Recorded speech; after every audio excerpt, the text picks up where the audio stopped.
સલામ, કેમ છો સગલા? શુક્રન to all of you. Almost 500+ બહેનોએ ઝીપ અટેચ કરવાનું સિલેક્ટ કીધું છે. Pocket with zip full video YouTube પર અવેલેબલ છે. Support our community and feel blessed with બરકાત. Thank you. હવે મેં આ ઝીપને નીચે એડજસ્ટ કરી દીધી છે. હવે આ જે રનર્સનું છે ત્યાં આપનું આ એન્ડ સ્ટાર્ટિંગ પોઈન્ટ છે, આપણે જે ગેપ મૂકો તો એનું. હવે આપણે એને અહીંયાથી એટલું દૂરથી આપણે થોડી જગા મૂકીને ઓલવેઝ ઝીપને અટેચ કરવાનું ચાલુ કરશું. તો જે આપણું આ કપડું છે એ ઓલવેઝ ઝીપના જે આ બે પાર્ટ હોય છે, તો એનો જે એક પાર્ટ થાય ત્યાં તક આવી રીતે એને ઓવરલેપ થવું જોવે. એમ નહીં કે એ થોડું પ્લસ માઇનસ ઓવરલેપ થતું હોય. અને આપણે આ સિલાઈ કરવાનું સ્ટાર્ટ કરીશું. બરાબર છે એ ઓવરલેપ થાય એવી રીતથી પરફેક્ટ એને ગોઠવી કપડાને અને સિલાઈ કરશું. પહોંચે આપણે જેટલું છોડું છે આપણે ગેપનું એનાથી થોડું નીચે આવશું, લાઈક 1/2 ઇંચ જેટલું આપણે નીચે આવશું. પછી આ ટર્ન કરી આવી રીતથી બરાબર આ બીજો જે પાર્ટ છે એને પણ આપણે એક્ઝેક્ટ અહીંયા પર આમ બધું સ્ટ્રેટ કપડું કરશું કે કોઈ બી ક્રીઝ ના હોય કંઈ બી.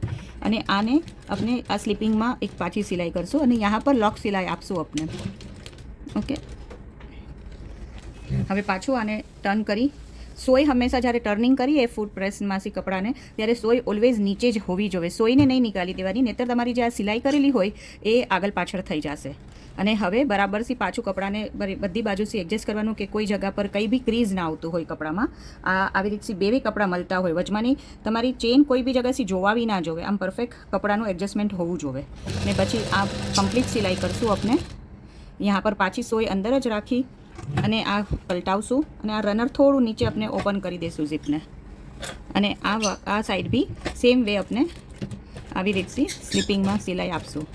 ને यहाँ પર બી લોક સિલાઈ આપી અને આ પોકેટને આપણે ઝીપ લગાવવાનું કમ્પ્લીટ કરશું. આ તમે જુઓ કે પોકેટમાં ઝીપ બરાબર આખી અટેચ થઈ ગઈ છે. ઘણા લોકો એમ કહે છે કે અમારી ઝીપ ઘણી વખત ખુલી જાય છે. તો આ જે રનર છે એને તમે આવી રીતથી પ્રેસ કરી અને કરી દેશો તો આ તમારી ઝીપમાં લોક થઈ ગયું. હવે આ ઝીપનું રનર નીચે નહીં આવે. તમે ઓપન બી કરવું હશે તો આને ખેંચશો તો એ ઓપન નહીં થાય.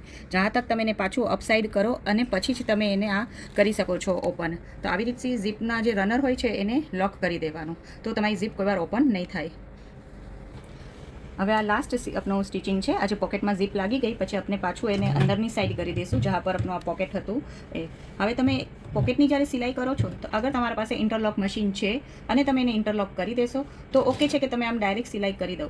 બટ અગર તમારા પાસે ઓવરલુકનું મશીન નથી કે તમે ઇન્ટરલોક નહીં કરી શકતા તો એ ટાઈમ ઉપર પોકેટમાં હંમેશા આવી રીતથી સ્ટિચિંગ કરવું જોવે.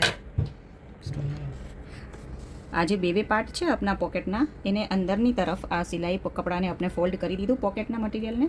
જે બીજો પાર્ટ છે એનું બી મટીરિયલ આપણે આવી રીતથી અંદર ફોલ્ડ કરી દીધું. તો બે પાર્ટના મટીરિયલ અંદર ફોલ્ડ થઈ ગયા અને यहाँ પર એની જે એજ છે એના પર આપણે સિલાઈ કરીશું. તો આ ફોલ્ડ આપણે કરતા જશી અને એને સ્ટિચિંગ કરી દઈશું. તો આ કમ્પ્લીટ તમારું પોકેટ રેડી છે. આવી રીતથી તમે પોકેટને સ્ટીચ કરશો તો તમારું ઝીપના સાથે પોકેટ ફિનિશિંગના સાથે કમ્પ્લીટ રેડી થશે કે જેના કોઈ થ્રેડ્સ બી બહાર નહીં આવે અને ફિનિશિંગથી કમ્પ્લીટ રેડી થશે. Thank you.